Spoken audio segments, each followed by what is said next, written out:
नमस्कार दोस्तों, आप देख रहे हैं केवीपी वर्ल्ड अफेयर्स। दोस्तों, इस वक्त भारत की इकोनॉमी दुनिया में सबसे तेज़ ग्रो कर रही है। अब हम चाइना से भी आगे निकल चुके हैं। इसीलिए दोस्तों पूरे दुनिया की नज़र भारत पर बनी रहती है और बहुत सारी इंटरनेशनल ऑर्गेनाइजेशन जैसे आईएमएफ हो गया या फिर डब्ल्यूएचओ हो गया या फिर कोई और संस्था हो गई, उनकी नज़र हमेशा भारत पर ही रहती है।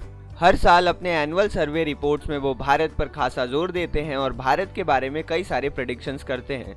तो दोस्तों, इस साल की भी प्रेडिक्शंस और रिपोर्ट सामने आ चुकी हैं जिसमें कई ऐसे चौंकाने वाले दावे हुए हैं जो फ्यूचर में भारत के लिए एक चिंता का कारण बन सकते हैं। लेकिन दोस्तों, मुझे पूरी उम्मीद है और मैं आपको कुछ तथ्यों के साथ ये बताने वाला हूँ कि किस तरह भारत इन सभी आंकड़ों और अनुमानों को गलत साबित करके दुनिया की हर एक उस संस्था को चौंकाने वाला है जिनको लगता है कि आगे आने वाले सालों में भारत की ग्रोथ रेट कम होने वाली है या फिर भारत की कोई दिक्कतें आने वाली हैं। लेकिन दोस्तों, इससे पहले कि हम रिपोर्ट पर चर्चा करें, मैं आप सभी से निवेदन करना चाहूँगा कि अगर आप चैनल पर पहली बार आए हैं तो सब्सक्राइब ज़रूर कर दीजिएगा। यहाँ आपको मिलती हैं वर्ल्ड और इंडिया से जुड़ी सारी लेटेस्ट अपडेट्स और न्यूज़।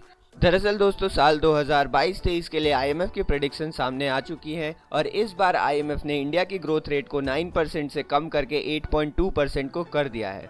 वैसे दोस्तों, बांग्लादेश जैसे देश है जो अभी भारत से ज़्यादा तेज़ी से ग्रो कर रहे हैं, लेकिन बांग्लादेश अभी बहुत ज़्यादा पीछे है और उनसे ऐसी ग्रोथ रेट एक्सपेक्टेड है। मगर दोस्तों, आईएमएफ के अगर हम आगे आने वाले सालों की फोरकास्ट को देखें तो आईएमएफ ने भारत को 5 ट्रिलियन इकोनॉमी होने के लिए 2029 तक का वक्त तय किया है। यानी उनको लगता है कि भारत को 5 ट्रिलियन इकोनॉमी होने में 2029 तक का समय लग जाएगा। बल्कि दोस्तों, इंडिया के एक्सपर्ट्स ने फोरकास्ट किया थी कि भारत 2026 से लेकर 27 के बीच में 5 ट्रिलियन की इकोनॉमी हो जाएगी। पर खैर दोस्तों, आईएमएफ की इन प्रेडिक्शंस को भारत कैसे गलत साबित करेगा, मैं आपको ये भी बताता हूँ। लेकिन उससे पहले आईएमएफ की एक और इंटरेस्टिंग प्रेडिक्शन पर ध्यान देंगे। उन्होंने कहा है कि 2029 तक जब भारत 5 ट्रिलियन की इकोनॉमी बनेगा, तब इंडिया का पैसा इतना कमज़ोर हो चुका होगा कि $1 की कीमत 94 रुपीज़ के बराबर हो चुकी होगी। खैर दोस्तों, आईएमएफ के पहले भी बहुत सारे प्रेडिक्शंस भारत ने गलत साबित कर दिए हैं और अब भारत एक नई तरकीब निकाल रहा है आगे आने वाले प्रेडिक्शंस के गलत साबित करने के लिए।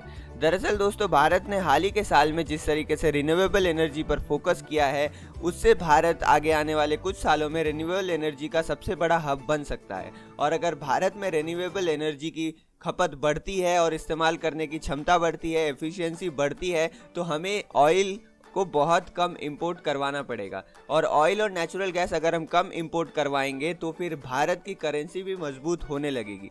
दोस्तों, अगर कोई देश बहुत ज़्यादा इंपोर्ट करता है तो उसे विदेशी मार्केट में अपनी मुद्रा को जमा करवाना पड़ता है और दूसरे देश की मुद्रा को खरीदना पड़ता है। इस केसेस में इंडियन करेंसी की सप्लाई बहुत ज़्यादा हो जाती है पर उसकी डिमांड नहीं है, क्योंकि इंडिया से कोई भी देश इंपोर्ट नहीं करवाते हैं। इसी कारण से दोस्तों, आईएमएफ को लगता है कि भारत की करेंसी गिरने वाली है।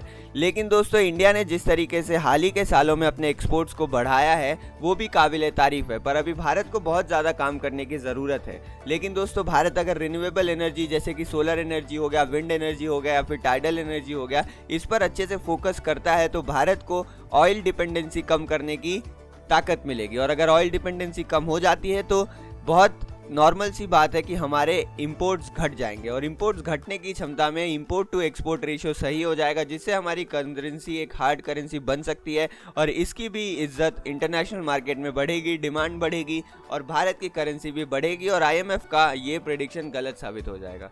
दोस्तों, आपको क्या लगता है, क्या भारत ऐसा कर पाएगा? अपने विचार नीचे कमेंट बॉक्स में ज़रूर बताएगा। तब तक के लिए आप देखते रहे केवीपी वर्ल्ड अफेयर्स। मैं मिलता हूँ आपसे अगले वीडियो में। जय हिंद, जय भारत, वंदे मातरम।